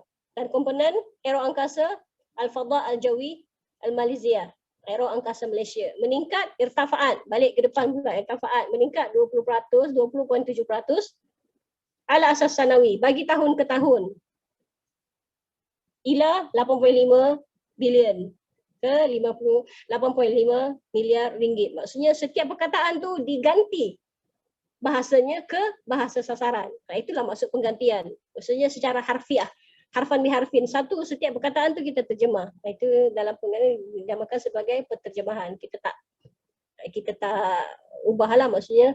Tapi cuma dalam teks ini ada berlaku penambahan sedikit faqad tu, sebab menepati peraturan bahasa Arab sebagai dalam konteks inilah bahasa apa ya, jawab syarat ya, jawab syarat. Nanti boleh balik tengok silibus jawab syarat tu macam mana, syarat, adatus syarat, jawab syarat kan. Adaptasi. Apa adaptasi dalam terjemahan teks? Ya, maksudnya juga disebut sebagai penyesuaian. Terjemahan disesuaikan mengikut ragam dan bahasa sasaran, ataupun melakukan terjemahan dalam bentuk berlainan daripada makna asal perkataan tetapi masih dalam konteks yang dikehendaki. Adaptasi ni maksudnya kita sesuaikanlah. Sesuaikan. Contoh dia perkataan as-sayyid. Perkataan as-sayyid dalam bahasa Arab, bahasa orang Arab, dia sayyid ni encik. Betul. Panggilan kepada orang awam ya. Sidi, kalau bahasa Ami dia lah, Sidi. Tadi panggil saya pun Sayyidah tu pun itulah puan ke cik ke gitulah dia. Tapi dalam bahasa kita bila melibatkan personality ataupun VIP ni kita tak sebutlah encik dalam berita tu.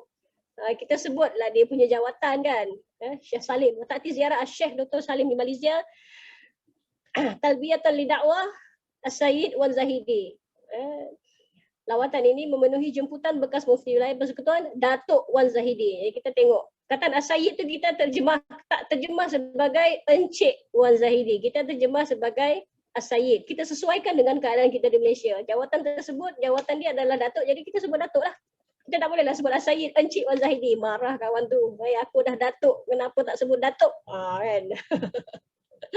Contoh lain, BMBA ya. Perbadanan Pembangunan Perdagangan Luar Malaysia, Matrek tadi, yakin industri aero angkasa Malaysia kekal merangsangkan dan mampu bertahan. Okay, saya merahkan perkataan tersebut. Yakin dengan kekal merangsangkan dan bertahan. Kenapa saya merahkan? Sebab kita nak tengok macam mana kita nak sesuaikan dia. Kalau kita nak secara harfan biharfin, Hay'ah Tanmiyah Tijarah Al-Kharijah Al-Malaysia Matrek ala yakin.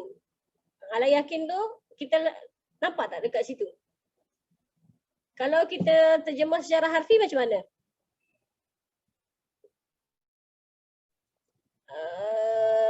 kalau kita tak tahu perkataan, kita tak tahu role bahasa Arab itu, kita mungkin letak al-hay'ah yakin. Kita tak letak ala yakin. Sedangkan ala yakin itu adalah satu frasa dalam bahasa Arab yang mesti digabungkan. Kan kalau secara literal matrik yakin, al-hay'ah yakin, tayaqqana, mutayaqqin. Mungkin kita gunakan perkataan begitu. Tapi untuk sesuaikan dengan bahasa tersebut, kita kena terikat dengan peraturan bahasa dia lah, bahasa sasaran kita. Jadi kita gunakan sama ada kita gunakan a'rabat, hay'ah an yaqiniha, ataupun terus hay'ah tanmiyah tijarah ala yaqin bi dan seterusnya. Tazul musyajar. Kita boleh dua gunakan. Kita tak boleh guna directly al hay'ah yaqin. Tak boleh. So, nampak sangat kita punya penguasaan bahasa tu tidak ada. Jadi untuk menampakkan kita tahu role bahasa sasaran itu, kita kena tahu jugalah budaya bahasa dia macam mana untuk kita sesuaikan. Boleh ya? Seterusnya pemindahan. Nama lain bagi pemindahan ni transposisi. Kalau nanti adik-adik akan belajar lebih mendalam mengenai teknik terjemahan yang dinamakan sebagai transposisi. Transposisi ini adalah pemindahan. Maksudnya mengubah kedudukan frasa atau klausa tanpa mengubah maksud. Macam mana tu? Maksudnya kita alih-alih lah. Kita pindah-pindahkan macam tadi. Kalau bahasa kita bermula dengan kata nama, bahasa Arab boleh bermula dengan kata nama ataupun kata perbuatan, tapi bahasa kita mesti bermula dengan kata nama. Okay. Kita tengok contoh bahasa Arab dia, wa'akada syaikh, bla bla bla bla bla, di Australia, wa'akada, dia bermula dengan kata perbuatan. Betul tak? Syekh Salim menegaskan. Menegaskan Syekh Salim, jadi agak janggal kalau kita terjemahkan begitu. Jadi dalam terjemahan bahasa Melayunya kita pindahkan kata perbuatan itu di tengah ataupun selepas daripada subjek. So Dr. Syekh Salim yang juga ketua sekian-sekian menegaskan pentingnya peranan ilmuwan. Nampak tak beza dia? Dalam bahasa Arab teks asal dia wa'akada tu kat depan, tapi dalam teks bahasa sasaran dia dah beralih posisi. Itulah dinamakan transposisi. Inilah karya berlaku. Itu yang dinamakan. Tapi dia nanti sebab tu jangan ada persoalkan kenapa tak terjemah mengikut cara teks asal sahaja. Tak boleh lah sebab kita kena mengikut tata bahasa sasaran juga. Kita kena tahu budaya bahasa sasaran. Budaya bahasa yang kita nak terjemahkan tu macam mana, jadi kita kena ikut. Pemenggalan ni secara umumnya meringkas lah. Ayat bahasa sasaran dipecahkan kepada beberapa ayat baharu. Diringkas. Ayat bahasa teks Arab ni kan kadang-kadang bila kita terjemah tu dia jadi panjang. Contoh dia lah ahamiyatu daurul ulama fi nashriha bainal kabir was saghir himayatan lil aulad wal awtan min al afkar al mutatarrifah. Ini sambungan daripada teks sebelumnya. Ya. Jadi pentingnya peranan ulama ataupun ilmuwan dalam menyebarkan bainaha, fi nashriha. Tu kembali kepada kefahaman akidah. Saya gunakan kepada setiap lapisan masyarakat. Saya tak terjemah dah bainal kabir was saghir. Kalau kita nak terjemah satu-satu tu apa bunyinya? Menyebarkan kefahaman ini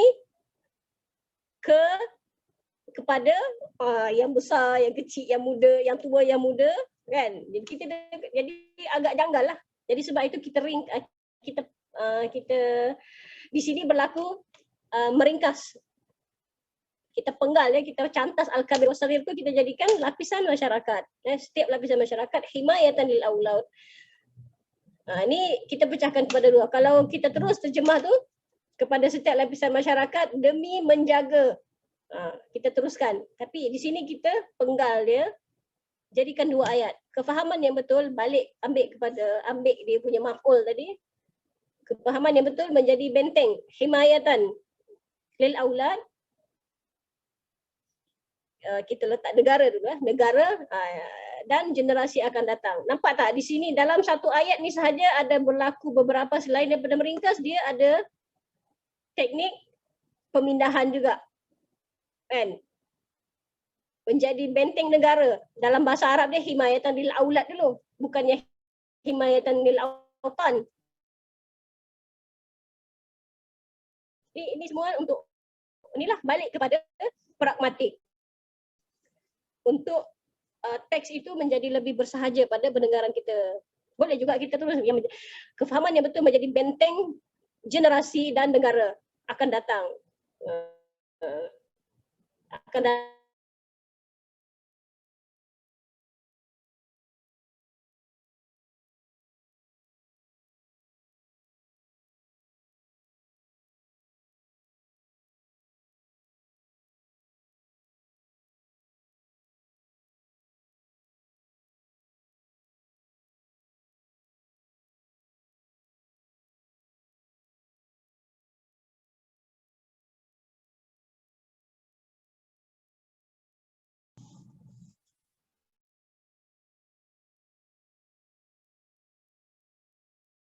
Sebelum ayat yang pemenggalan tadi ya, kalau yang pemenggalan tadi ayat dia terlalu panjang kalau kita nak terjemahkan directly.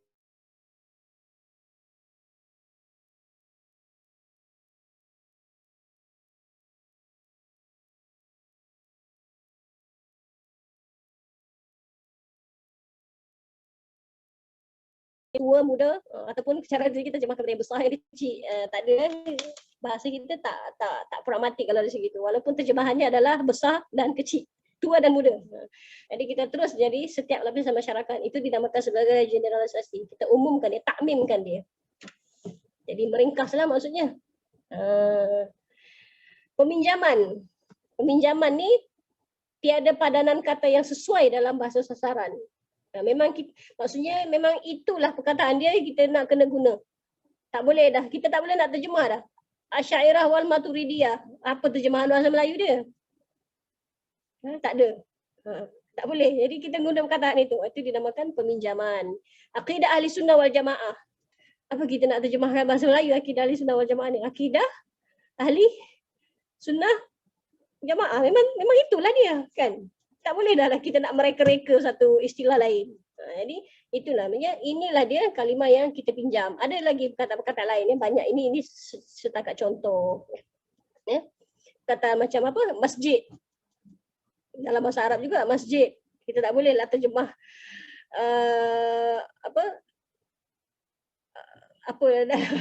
tak ada kita tak boleh nak cari perkataan lain terjemahan kepada masjid. Masjid lagi banyaklah kata-kata lain, itu banyak peminjaman kata lah. Kita tak nak kita kena guna istilah tersebut sebab dalam bahasa kita tidak ada terjemahan kepada bahasa tersebut. Seterusnya pengguguran. Pengguguran bukan pengguguran. Maksud lain ni pengguguran kalimah ataupun frasa dalam satu-satu teks.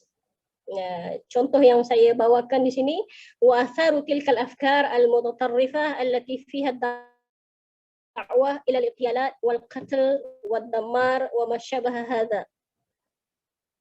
Kalau tanpa melihat terjemahan yang saya sediakan di situ, kita cuba terjemah sendiri kesan pemikiran ideologi ekstrem tersebut yang membawa seruan kepada yang padanya ada seruan kepada al-irtialat. Al-irtialat ni siapa tahu makna maksud irtialat? Irtial.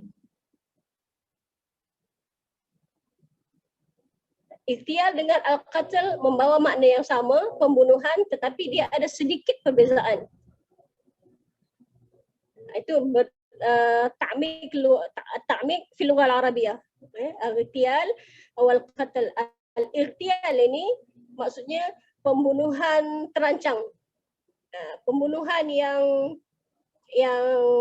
dirancanglah maksudnya pembunuhan terancang. Wal qatl ni pembunuhan juga tapi sama ada sengaja atau tidak sengaja.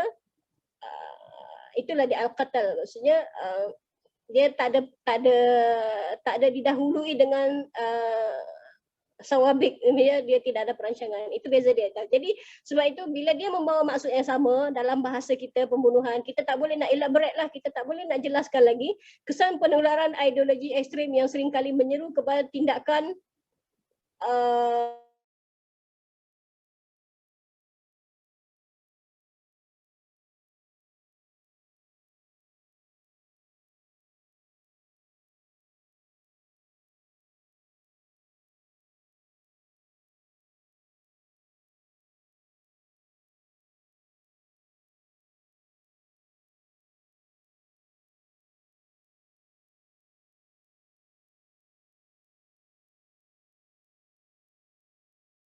yang terakhir saya rasa.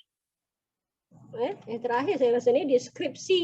Deskripsi ni macam nota kaki lah. Secara bahasa mudahnya nota kaki. Deskripsi ialah teknik huraian yang dilakukan bagi menyampaikan mesej pada bahagian lain. Maksudnya kita dah tak boleh terjemah dah perkataan itu dalam teks kecuali dengan secara huraian. Satu-satu perkataan itu kita dah tak boleh terjemah sebab mengganggu teks yang lain, mengganggu kesinambungan teks yang lain. Jadi kita gunakan kaedah deskripsi. Begitu.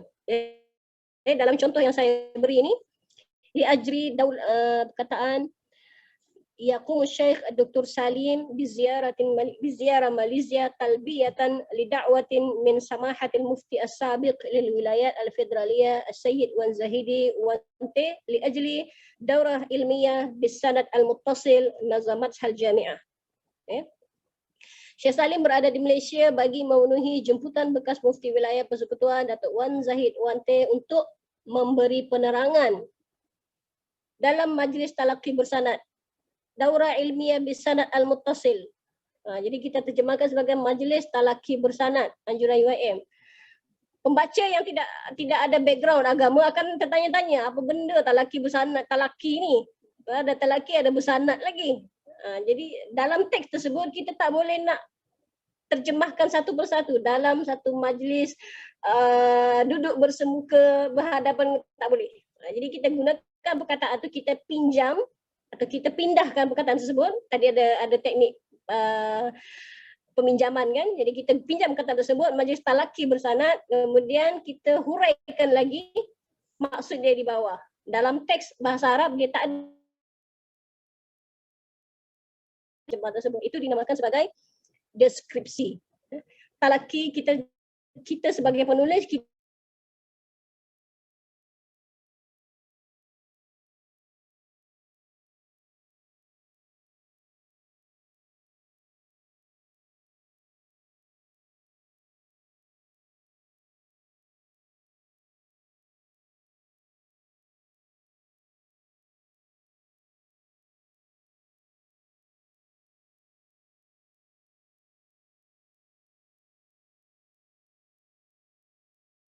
penulis mengatakan dalam konteks ini Imam Abu Hanifah.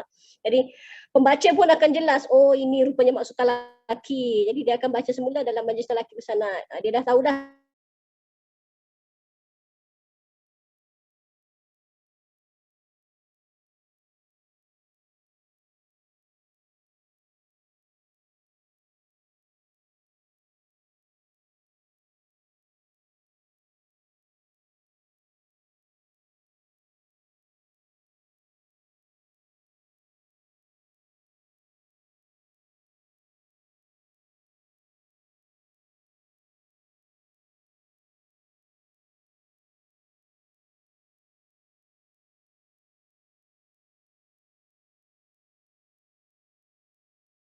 Nanti saya taki 10 minit saja ni, bolehlah kalau nak.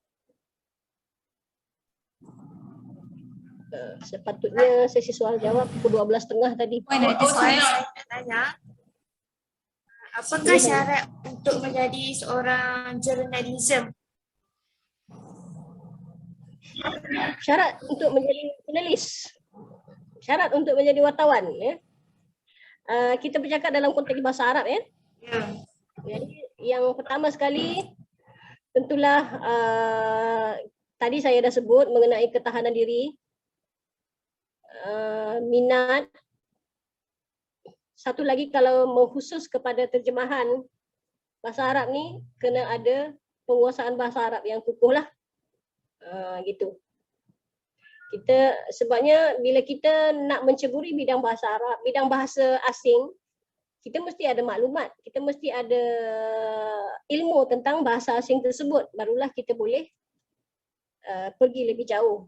Kalau nak dalam jurnalism itu sendiri, seperti yang saya sebutkan di awal tadi, yang penting adalah minat, background.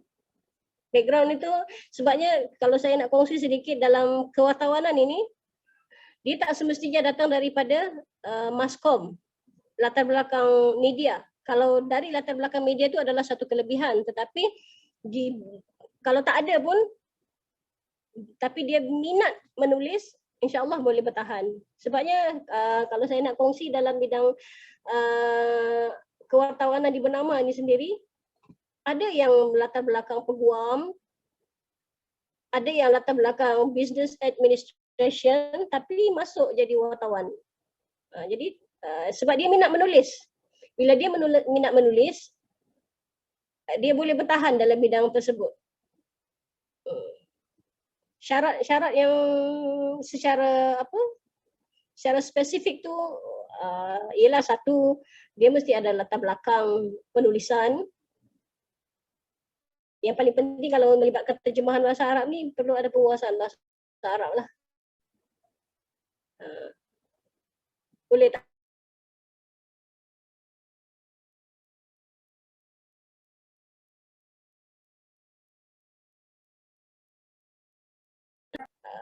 Tips yang saya boleh berkongsi tips sedikit kalau kita nak terjemah ni.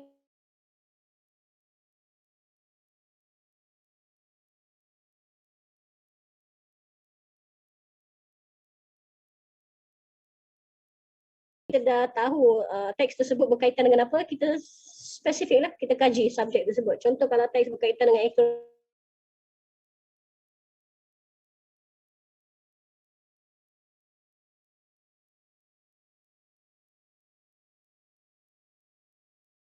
keluaran negara kasar, Bank Negara Dunia, Bank Dunia.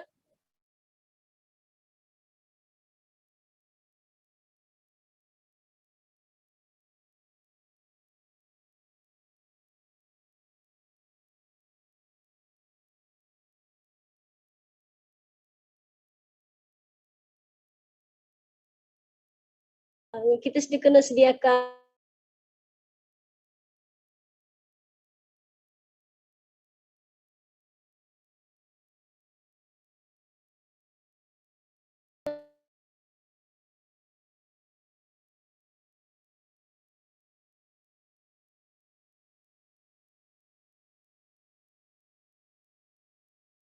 contoh, ada bukti terjemahan yang baik ialah bila orang lain baca tu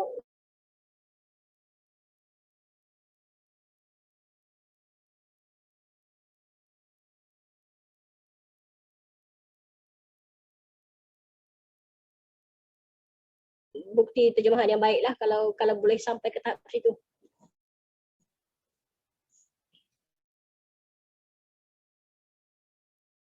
Untuk 5 minit yang terakhir. Ya saya. Ya, siapa yang bertanya tu? Bagi pendapat Puan, apa cabaran terbesar sebagai jurnalism? Cabaran, okay, kita masih bercakap dalam kerangka bahasa Arab ya. Cabaran dia ialah satu ruang lingkup itu sendirilah.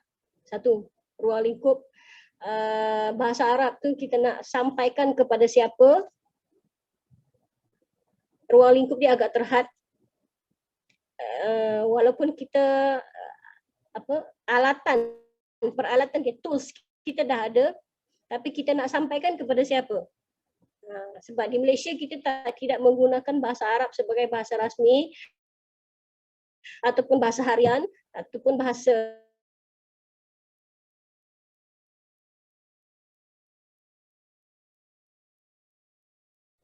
kecuali dalam bidang-bidang tertentu, contohnya pendidikan. Jadi itu cabaran kita.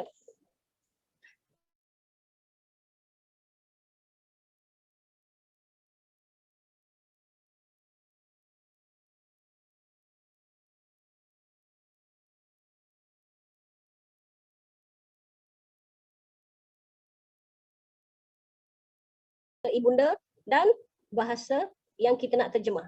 Kita kena ada ilmu tersebut. Kita tak boleh nak mandai-mandai lah. Kadang-kadang kita dah tahu bahasa tersebut, tetapinya bila kita faham, kita dah faham teks tersebut, tapi kita nak pindahkan maklumat tersebut kepada orang lain, itu satu cabaran lagi. Kadang-kadang kita dah faham dah teks tersebut, kita tak boleh pula nak sampaikan, nak takbir, nak ekspresikan kepada orang lain. Itu pun satu cabaran juga. Jadi bagaimana nak mengatasi cabaran ini dalam proses melakukan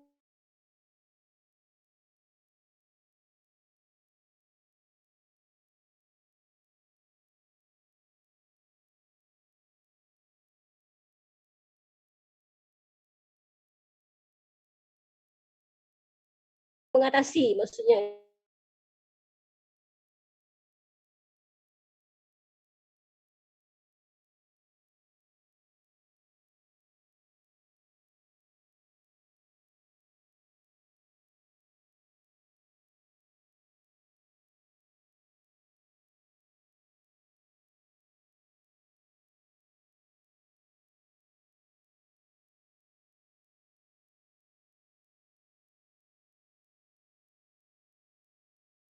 pula dia faham.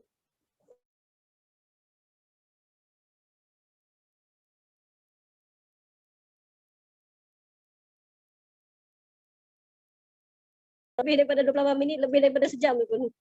Saya ambil masa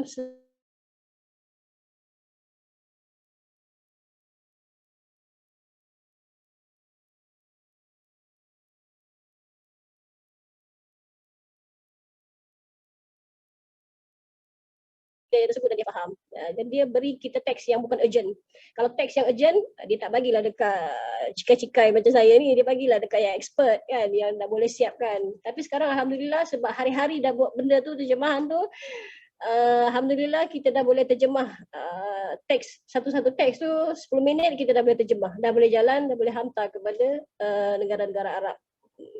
Dengan tawakal lah. Maksudnya kita dah sehabis baik menjaga rules tata bahasa-bahasa Arab dengan grammar yang kita rasa dah betul, dengan istilah yang kita rasa dah cukup baik kita gunakan, dan kita hantar kepada penutur jati. Selagi tidak ada komplain, selagi tidak ada feedback yang buruk ya daripada penutur jati kepada terjemahan kita tu, maksudnya selama itulah kita beranggapan mereka faham dengan terjemahan kita, walaupun kita bukan penutur jati kepada bahasa tersebut. Jadi setakat ini kita belum pernah lagi terima komplain kata, oh teruknya bahasa Arab, terjemahan Arab bernama ni, apa benda macam ni. Tak ada, kita tak pernah lagi. Maksudnya kita beranggapan mereka faham, mereka terima. Dan malah ada seorang pensyarah di UIA dulu pernah memberikan kita sijil memuji tahap bahasa Arab awam yang kita gunakan dalam penterjemahan berita. Maksudnya dia kata kat situ kosakata yang kita guna tu memang memenuhi level awam, boleh dibaca oleh semua peringkat. Alhamdulillah lah dari segi tu. Jadi kalau 28 minit tu jangan kata ni, itu di bernama saja. Bidang lain saya tak pasti. Platform lain saya tak pasti.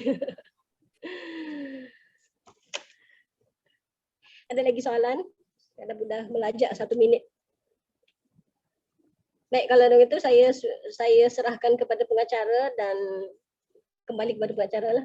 Alhamdulillah, itu saja perkongsian daripada saya. Harapnya ada manfaat yang boleh diambil, yang baik itu daripada Allah Subhanahu Wa Taala, dan segala yang buruk dan kelemahan itu datang daripada saya sendiri. Wallahu a'lam bishawab. Assalamualaikum warahmatullahi wabarakatuh. Waalaikumsalam. Syukran ila Sayyidah Siti Khadijah ala kalimatiha wa nasaiha ونطائها ومشاركتها المفيدة. نسأل الله العظيم أن يجزي الفضيلة سيدة سيدي خديجة جزاء حسنا وخير الجزاء والعافية. نكتفي بهذا القدر ونشكركم جميعا على حسن استماعكم في هذه الجلسة المباركة، ونتمنى منكم العفو والسماحة على النقصان والأخطاء طول رئاستنا في هذه الجلسة. ونختتم هذه الجلسة بقراءة سورة العصر والكفرة المجلس. السلام عليكم ورحمة الله وبركاته. Waalaikumsalam.